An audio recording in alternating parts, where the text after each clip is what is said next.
Welcome back to our channel Swapna and Meena's world's అండి.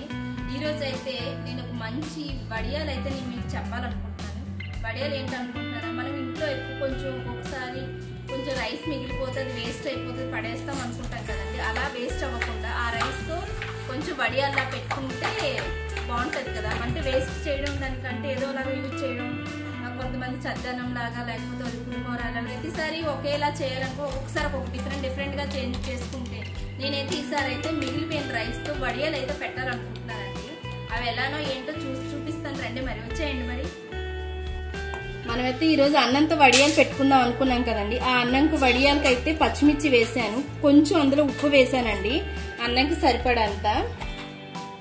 కొంచెం ఉప్పు వేసాను, అలానే కొంచెం జీలకర్ర,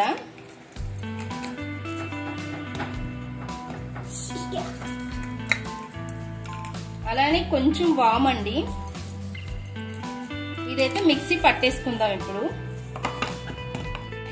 ఇదిగోండి ఇట్లా మిక్సీ పట్టాను కదా, ఇదిగోండి ఇంత పేస్ట్ వచ్చింది.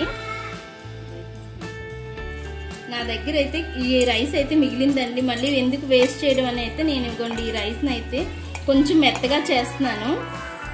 ఇదిగోండి ఈ పేస్ట్ అయితే ఇందులో కలిపేస్తున్నాను.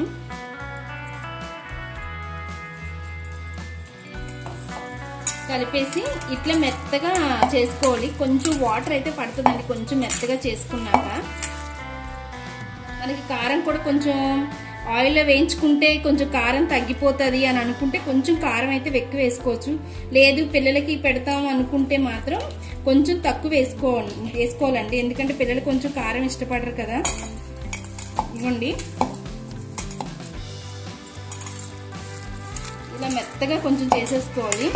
మనమైతే రైస్ పడేయకుండా ఇదైతే బెస్ట్ ఐడియా కదండి.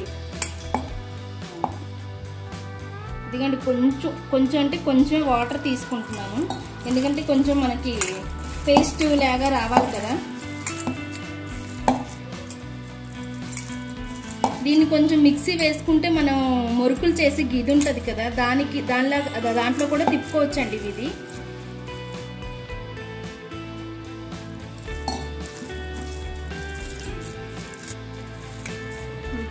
ఇదిగోండి పేస్ట్ అయితే ఇట్లా వచ్చింది కదా.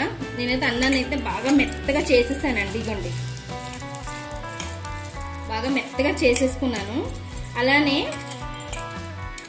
ఒక స్టీల్ ప్లేట్ కానీ లేకపోతే ప్లాస్టిక్ కవర్ కానీ తీసుకొని మనం వడియాల్లాగా పెట్టుకుంటే చిన్న చిన్న వడియాల్లాగా ఇదిగోండి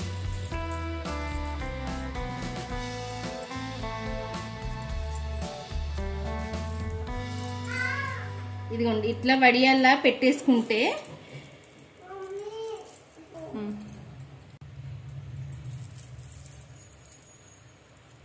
చూసారు కదా. ఇవైతే ఇట్లా మొత్తం ప్లేట్ మొత్తం పెట్టేసుకుందాం. పెట్టేసుకొని ఎండలో పెట్టుకుంటే ఒక 1 day 2 daysలో అయితే మొత్తం డ్రై అయిపోతాయండి. మనం అవి ఆయిల్లో వేయించేసుకొని ఒక పెరిగనంతో కానీ రసం అన్నంతో కానీ సాంబార్ అన్నంతో అయితే, ఎందుకంటే రైస్ మళ్ళీ వేస్ట్ కదా, వేస్ట్ చేయకూడదు కదండి, అందుకనే ఇలా వడియాల్లో పెట్టేసుకుంటే అయిపోతుంది. చూసారు కదండి వడియాలు అయితే ఇట్లా పెట్టేసుకున్నాం అన్ని. ఇవ్వండి ఇంకొంచెం మనం పల్చగా చేసుకోవాలంటే కూడా కొంచెం తడి చేసుకుంటే కూడా ఇలా కొంచెం తడి చేసుకుంటే కూడా ఇట్లా వస్తాయి. అవి కొంచెం డ్రై అయిపోయినాక ఒక 1-2 days అయితే ఎండలో పెట్టాలండి.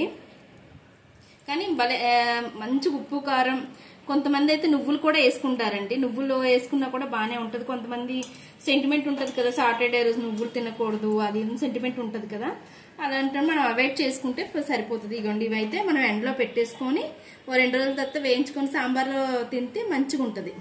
చూసారు కదా ఫ్రెండ్స్, ఇందాక మొత్తం చెప్పాను కదా రైస్ వడియాలని. ఇదిగోండి ఇలా వచ్చాయి. మీరు కూడా ట్రై చేయండి ఒకసారి, ఎందుకంటే అన్నం ఎందుకు వేస్ట్ చేయడం, ఏదో ఒకలాగా ఉపయోగపడితే రైస్ ఎంత వేస్ట్ అవ్వదు కదా. ఇలానే మా వీడియోస్ మీకు నచ్చినట్టయితే లైక్ చేయండి, షేర్ చేయండి, సబ్స్క్రైబ్ చేయండి, అలానే గంట సింబల్ కూడా నొక్కండి.